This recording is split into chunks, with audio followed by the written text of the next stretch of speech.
Eu chorei.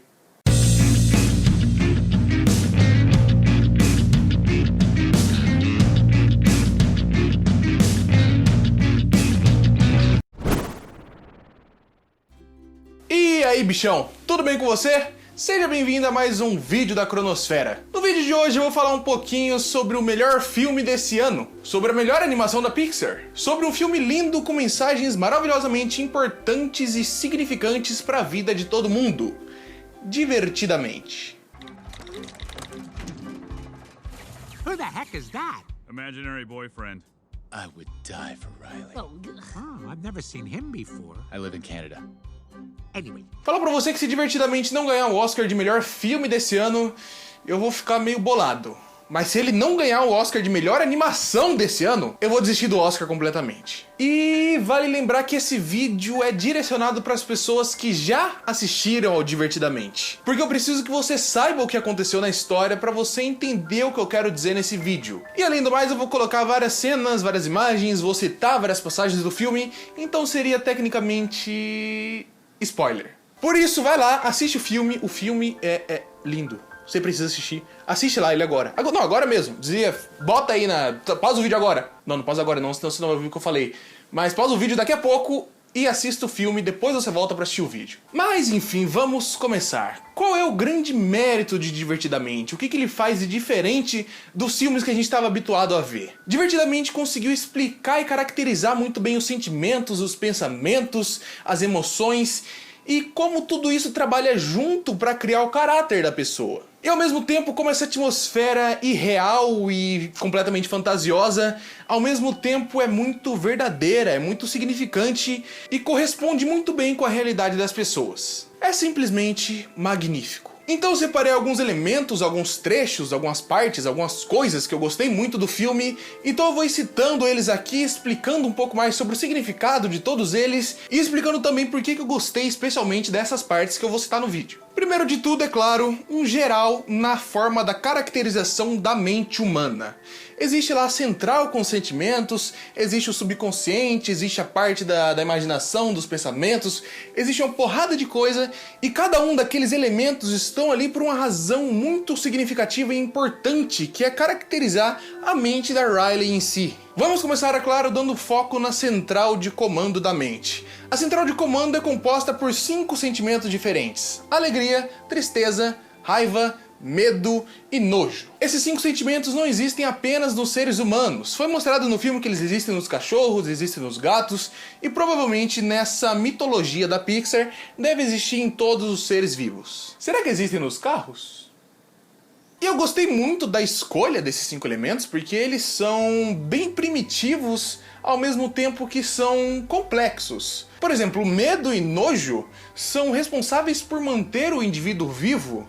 Porque se você tiver medo de tocar num negócio, se você tiver medo de pular de um prédio, você vai ficar vivo. E ao mesmo tempo, se você tiver nojo de ingerir alguma coisa, como o exemplo citado no filme, que o medo impede a Riley de beber veneno, esse nojo faz que você não toque em coisas asquerosas, não toque em coisas que provavelmente devem ter bactérias e você vai pegar uma infecção e morrer. Então, o medo e o nojo são responsáveis por manter você vivo de alguma forma. Para complementar isso, vem a raiva, que é ativada no momento que você se sente injustiçado com alguma coisa naquele contexto. E além disso, também é estimulada quando você precisa agressivamente conquistar alguma coisa. Fora isso, temos a alegria, que é aquela parte que te dá motivação, é a parte otimista do cérebro. É aquilo que faz você tentar coisas diferentes na sua vida. E em contraposição a isso, temos a tristeza.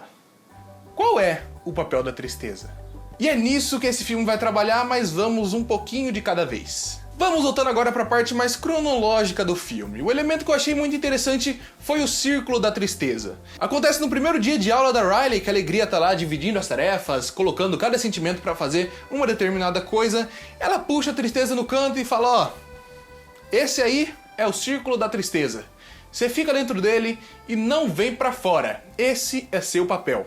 Isso é muito parecido com o que a gente sempre costuma fazer quando vai tentar alguma coisa diferente. A gente organiza tudo, a gente prepara tudo para que nada dê errado e acabamos isolando a tristeza num cantinho, com um próprio círculo da tristeza, para que ela não saia de lá e acabe invadindo o nosso mundinho. I have a super important job just for you. Really? Mm-hmm. Follow me. What are you doing? And there. Perfect. This is the circle of sadness. Your job is to make sure that all the sadness stays inside of it. Uma parte do filme que eu gostei bastante também foi quando a alegria e a tristeza foram sugadas por aquele tubo para fora da central de comando. A alegria e a tristeza caíram naquele labirinto de memórias. Então a Riley estava tão quebrada emocionalmente que sentimentos tão primordiais quanto a alegria e a tristeza, que foram os dois primeiros sentimentos que ela teve, foram esquecidos, mas não tinham sido extinguidos ainda. Vale a pena ressaltar essa parte. Esses sentimentos estavam ali estagnados naquele pedaço, eles não podiam mais ser sentidos. Tudo que a Riley conseguia sentir por aquele contexto que ela estava era medo, nojo e raiva. E foram esses três sentimentos que acabaram direcionando suas ações posteriores. E o que eu acho interessante de analogia para essa parte foi que a alegria e a tristeza ficaram naquele labirinto de memórias. Então elas faziam parte apenas das memórias da Riley, faziam parte única e exclusivamente do passado. What is it? You're not in headquarters. Without you, Riley can't be happy.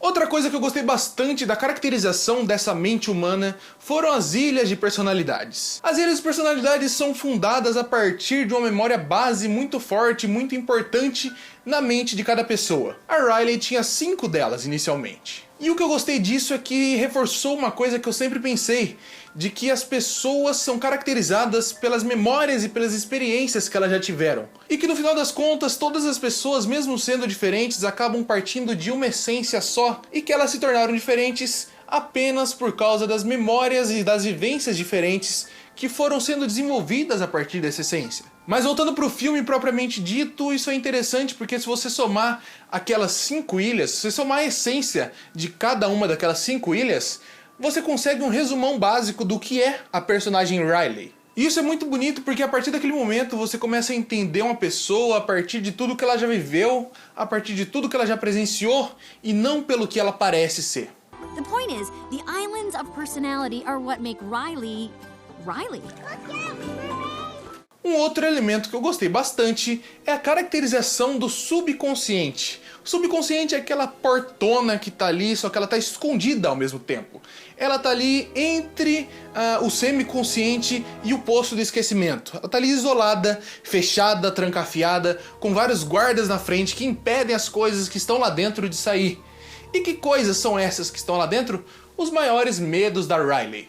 E lá dentro tem um palhaço, porque a Riley desenvolveu medo de palhaço. E quando ele quebra a porta do subconsciente, sai, vai lá para a parte de cima e aparece no meio do sonho da Riley, ele atingiu o plano da consciência. É interessante porque é a partir dos sonhos que o subconsciente acaba se manifestando. E eles conseguiram personificar isso de uma maneira muito interessante. Um palhaço quebrando a porta, subindo a escada e chegando para o meio da gravação de um sonho. Essa relação de subconsciente com semiconsciente e consciente é muito interessante, me agradou bastante porque eu comecei a estudar psicologia esse semestre na faculdade e é realmente isso que acontece.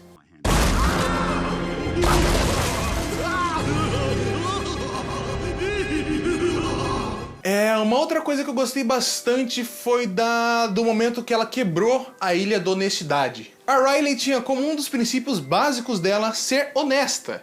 E no momento que ela pega e rouba o cartão de crédito da bolsa da mãe, ela estava quebrando aquele próprio princípio que ela tinha. E nisso, a Ilha da Honestidade, que era uma das bases que ela tinha, foi quebrando e caiu por completo. A pessoa Riley passou a ser desconfigurada e fragmentada em pedaços que iam caindo. Então, se você for pegar cada quebra dessas ilhas de personalidade, a Riley estava perdendo um pouquinho da essência do que era a Riley. Ela começou a ser quebrada, ela começou a ser desconfigurada e foi caindo aos pedaços até formar alguma coisa diferente, que não era mais a Riley de sempre. A Riley do começo do filme jamais ia roubar o cartão de crédito, a Riley nunca ia fugir de casa, mas ela só conseguiu fazer tudo aquilo porque cada um dos pilares dela foi se quebrando e ela acabou se tornando uma pessoa diferente. Mas lembre-se, esses pilares podem ser restaurados.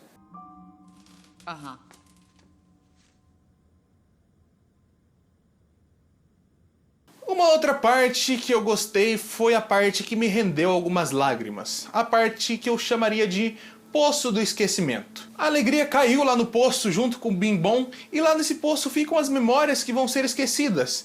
Eles arranjaram um meio de sair de lá, só que os dois não conseguiram sair. O Bing Bong voluntariamente se sacrificou para que a Alegria conseguisse sair daquele poço do esquecimento. E essa cena em si é muito bonita. Acho que é a melhor cena desse filme. E essa cena tem uma significância muito importante, porque o Bing Bong era um amigo imaginário que a Riley criou quando era criança. Então ele fazia parte do passado da Riley. E o passado da Riley teve que se sacrificar para que a Alegria conseguisse sair daquele poço, para que a Riley continuasse vivendo. Ou seja, é uma analogia muito bonita para o fato de que às vezes a gente tem que deixar o passado para trás para conseguir continuar em frente. You made it! Go! Go save Riley! Take her to the moon for me, okay? E agora eu creio que seja o último ponto que eu achei de interessante na história, que é o próprio plot da história. É a própria mensagem que a Pixar queria passar com esse filme, que já foi dita no começo. Qual é a importância da tristeza? É interessante porque no começo do filme a presença da tristeza incomodava a Alegria.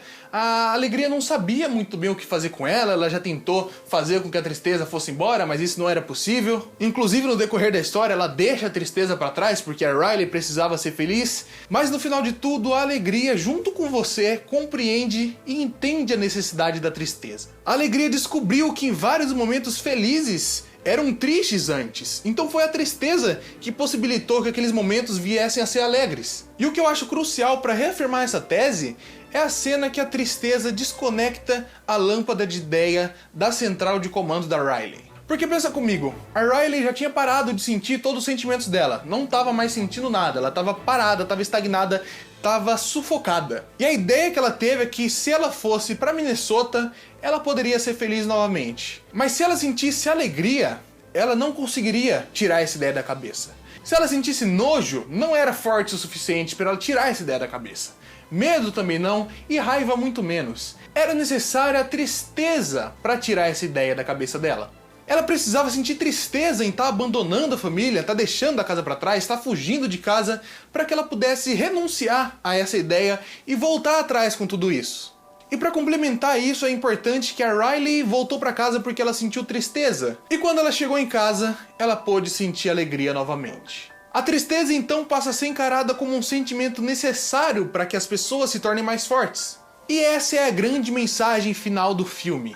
Aceite a tristeza. Encare a tristeza.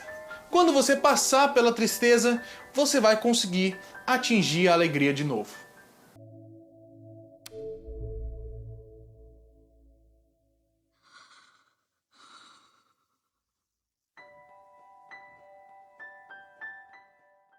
E eu acho que esse vídeo vai ficando por aqui.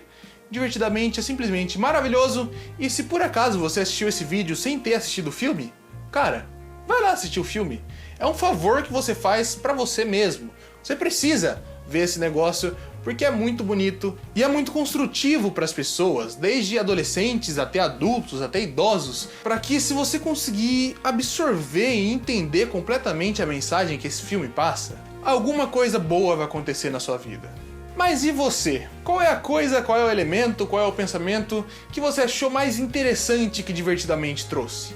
Se você gostou desse vídeo, clica aí embaixo em gostei. Se você não gostou, clique em não gostei, mas comenta por que você não gostou. Se você gostou desse vídeo e não conhecia o canal, clica aqui embaixo do lado direito para se inscrever e assista os vídeos anteriores, clicando embaixo dele, que você vai ser direcionado para o canal e lá vão ter todos os vídeos. Mas é isso aí, espero ver todos vocês na semana que vem e tenham todos um bom dia. A nave tá subindo, vai ser o cara que vai iluminar planeta, do Chico, e ela tá ali parada, observando aquilo, como se fosse nós mesmos, a nossa realidade, que estamos sempre